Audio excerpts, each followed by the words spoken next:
If any of that supply chain on any of these key industries, ranging from medicine to fighter jets, from technology to food, if any of it comes from China, we should assume that will be weaponized against us in the future. Today I sit down with Florida Senator Marco Rubio, Vice Chairman of the Senate Select Committee on Intelligence, to discuss how the Chinese regime leverages the American system against us, from our innovation to our free markets to our laws. You have a sailor somewhere in America investing for his future in the equivalent of the 401k. That money, his retirement money or her retirement money, is being invested in a company that's designing the missiles to blow up the ship they serve on. And how the Chinese regime co-opts our elites, from business executives to Capitol Hill. If we think that the energy leverage Putin had over Europe was substantial, the leverage China potentially has over America and the West is extraordinary. This is American Thought Leaders, and I'm Jan Jekielek. Senator Marco Rubio, such a pleasure to have you on American Thought Leaders. Well, thank you for having me. It's a pleasure to be with you. So, Senator Rubio, you're of course the vice chair of the Senate Intelligence Committee, and recently you actually chaired a hearing about the Chinese Communist Party's plans for economic and technological dominance. What do you think are the most important findings of this hearing? Yeah, and the purpose of these hearings really is to shine a public light on something that a lot of people on a daily basis are not aware of, and that is that there are all sorts of technologies and industries that are going to be critical to the direction of the 21st century. They're developing very fast, whether it's quantum computing or artificial intelligence or 5G or you name it. And we're in a competition. Whichever nation or nations have the high ground on it and are dominant in those fields are going to benefit from it geopolitically, militarily, and economically, commercially, industrially, across the board. And so America needs to be very competitive in those fields. And we face an adversary and a competitor in China that is investing very heavily in this, but also stealing the advances we're making, reverse engineering them in many cases as a result to advance their own programs and subsidizing it with the state. And so what the fear is that we're going to find ourselves in a world here very soon where China has established technical dominance in a number of critical fields. And look, there's no American alive today that has ever lived in a world in which America has been in second place in global technology on any sort of thing. And the world looks very different when your country's not the world leader in a technology and an adversary is. Life looks very different when that's the case. So I think just making that point and having people understand that is really the purpose, not just of those hearings, but everything else we're working on. Well, and what would you say was the key message that you wanted to send through this? Well, a couple things. First of all, obviously China's doing what they're doing, but there's a lot of decisions made by American policymakers that are to blame. Our screening for inbound investment, where a Chinese company that actually works for the Chinese government comes into the United States, buys up an American company for purposes of getting their hands on some startup technology. We're not screening that well enough. We're not investing enough ourselves. But we also have American companies that, because they've been promised market share, maybe a small market share in China, but a market share that for them represents billions of dollars a year in earnings. And those companies are willing to go along with China's demands, including turning over intellectual property. They don't care, frankly, if 5 or 10 years from now, once the Chinese figure out how to do it on their own, they kick those companies out and put them out of business. They're more focused on the short-term profits. And so I think it's really important for us to understand that if we think we're going to free market our way through this, that's not going to work, because China's not playing by free market rules.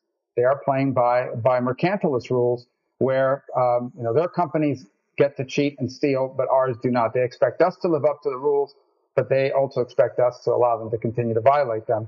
And, that just cannot continue without there being some really dramatic and devastating consequences for it. Well, I want to dig into all sorts of things related to the U.S. corporate interaction with China and the Chinese Communist Party. Before we go there, you just made me think of something you've said.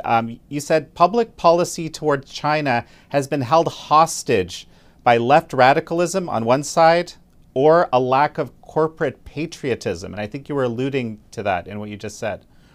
Yeah, so you're an American company. Let's say you're an American company, you're headquartered in the United States, but you don't really view yourself as an American company. You view yourself as a global company. You view yourself individually as a citizen of the world.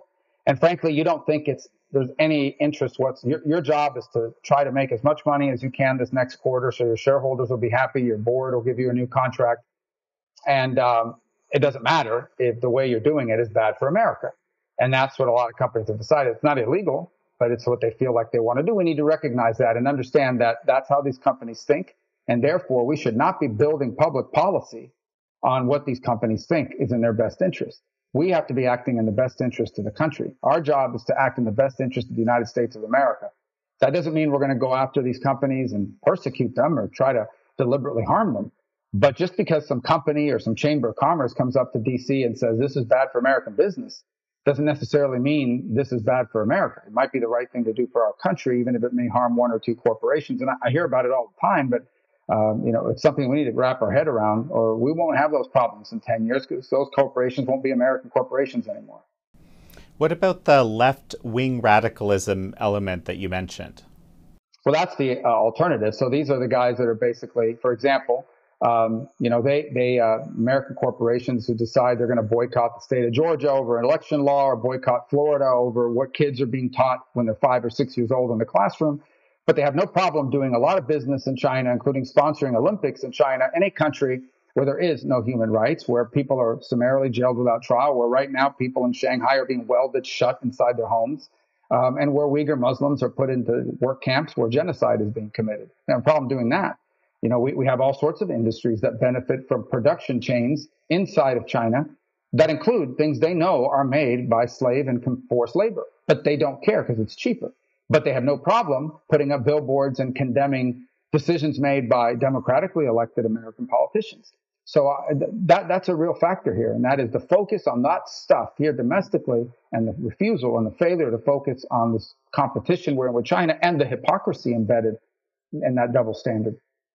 So I also want to get into the whole human rights question, because this is something that you've been raising awareness about for quite some time, actually, in Congress. Before we go there, I want to touch a little bit on some things that you've said related to the Russia-Ukraine war. And I guess, well, for starters, right, how do you view the strategic threat of China versus Russia? And there's this question, has the gaze been pulled from another important player? Well, I think China's hoping so. They're not comparable. I mean, there's no doubt Russia has strategic and tactical nuclear weapons. They have some conventional capabilities, although clearly not as many as they had 2 months ago when they've suffered atrocious losses at the hands of the Ukrainian forces who have bravely fought them. And they're a threat. I mean, and certainly a threat to Europe and have the ability to pose threats to the United States, including in the realm of cyber, electronic warfare, and the like.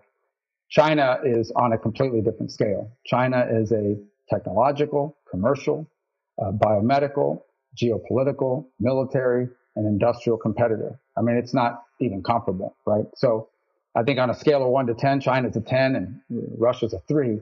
That doesn't mean they're not interrelated. I think the Chinese are watching very carefully what happens when you invade a neighboring country. What happens when you take land that doesn't belong to you? How does the world respond? What leverage do they have on us?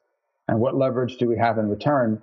And they're taking notes and learning lessons from this invasion of Ukraine for their future aspirations, both in the South China Sea, but also in places like Taiwan.